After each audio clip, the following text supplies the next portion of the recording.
the movie we are watching today for our review is Sleepless in Seattle, which was released in 1993 and was directed by Nora Ephron.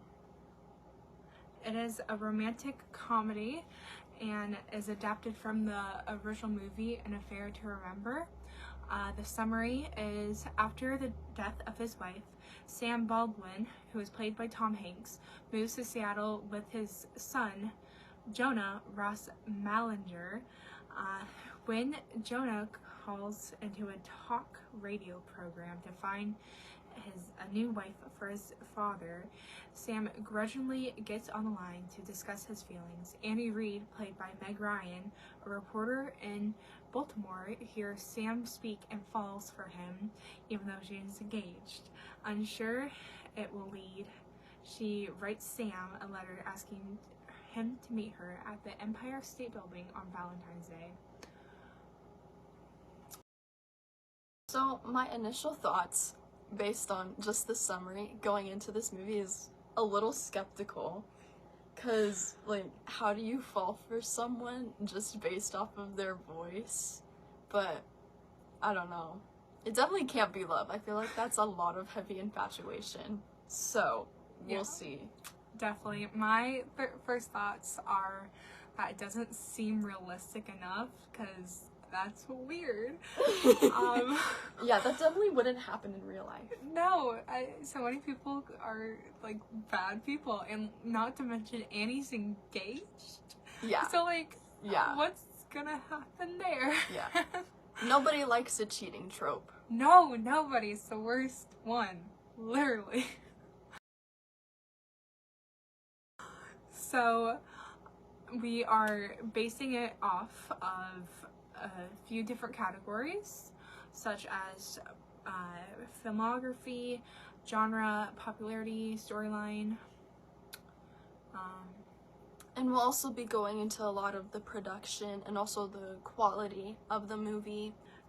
I know that this is a very popular movie amongst, like, our parents. My mother recommended it, so we'll see why it's so popular and if it lives up to the expectations. And then we'll also be reviewing whether the movie was actually realistic, which doesn't sound like it. It doesn't sound like it. No. It doesn't sound like it. We'll be very realistic. But it does sound like a unique storyline. Mm-hmm. So that's something, not repeat. Yeah. That's it.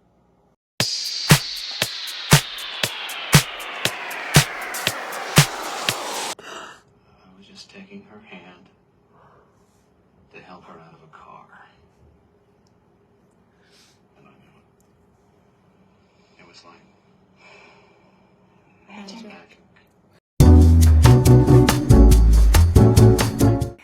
So we just finished the movie, and now we're going to start with our rating. First, we'll start with production. We both agree that the filmography was done beautifully. There was great shots of Baltimore, New York, and Seattle, and it was very pleasing to watch. As far as the creative elements, we loved the costumes, and we were obsessed with Meg Ryan's hair. Like, it was so pretty.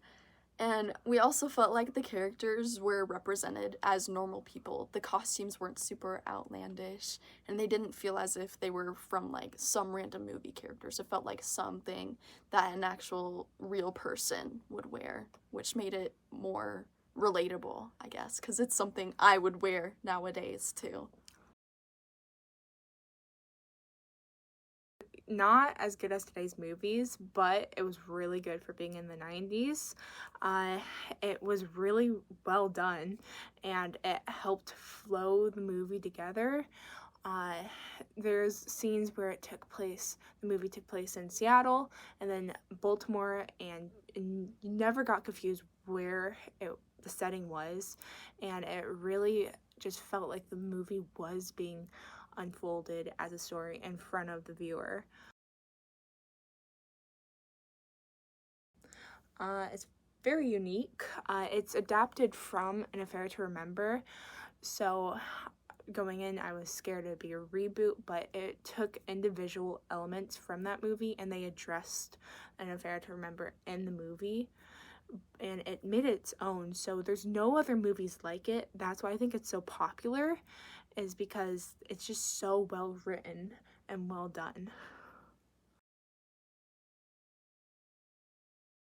As far as the plot line goes, it was a little slow, like we both felt. It's definitely slower than movies would be nowadays, but I feel that because it was slower, I could understand the characters a lot more and really process what was going on. And that allowed for a lot more emotional connection to the characters. And I got to love them a lot more than if it was a super fast-paced romance. This was just super sweet and slow. Yeah, every part of the movie was essential to the scene. If you took one scene out, the movie wouldn't make sense, and that was really important, is that there was nothing unnecessary. The main characters we thought wouldn't be relatable because it's just such a ridiculous, outlandish plot when you get it out of context, but they were really relatable. Their sense of humors were so on point, and their relationships mostly made it more human. And that's what really was enjoyable about this movie, is because they address how ridiculous their situations were, but that is what really made it more realistic, because they're like, this is a 1 in a million storyline, what's happening to their lives, and they laugh about it and they're like, this is crazy, what's happening? So it was really fantastic, the story, how the characters were written, and Tom Hanks, Meg Ryan did a great job playing their roles. But what was really kind of not great in my opinion is that how forgettable the main characters were. They were essential to the story and helped guidance the main characters, but I just can't remember their names or like vaguely what they look like. It's just, I wish there was more. Mm-hmm. I felt that the characters were super relatable, especially Annie, our female main character.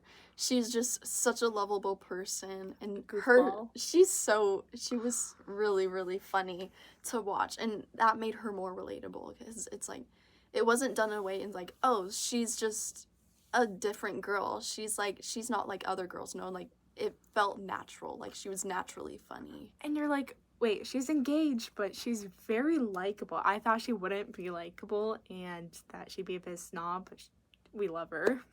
Mm-hmm.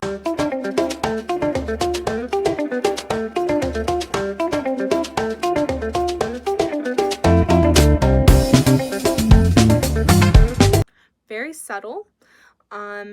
The main point of the film is two characters trying to find themselves through life, and romance is in the entire thing because it's a romance comedy, but the main takeaway is that they're unhappy with their lives, so they fix it. I felt that the main takeaway was a lot about how love can be magical, and so it's these two ordinary people, and Annie is just super cynical about love in a way. And she's discovering that love can be so much more than just someone you settle for. It can be someone you want to spend your whole life with. And I think that's something that's an important lesson to learn nowadays, especially when people believe that, like, a honeymoon phase is just supposed to fizzle out and you should just settle. But you don't have to settle if you don't want to. You can find the love of your life. No. It's outlandish, that's for sure. Someone falling in love with another person on talk radio, but the thing is, it's not supposed to be realistic. The most realistic is the characters. We've already hit that point, so we won't spend much time on it, but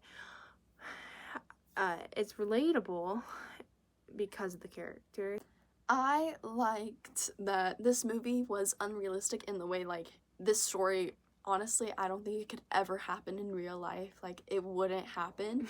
But just the characters and the setting and the way it moved was just so natural that it made it realistic. And it was conveyed in such a way that anyone could relate to it. Yeah, this movie is not meant to be realistic, but is to entertain and relax and think about fate and magic. It's a really good movie. I say 7.5 to 8 out of 10, which is a high rating for me. I say 10 out of 10. Watch it. It's good.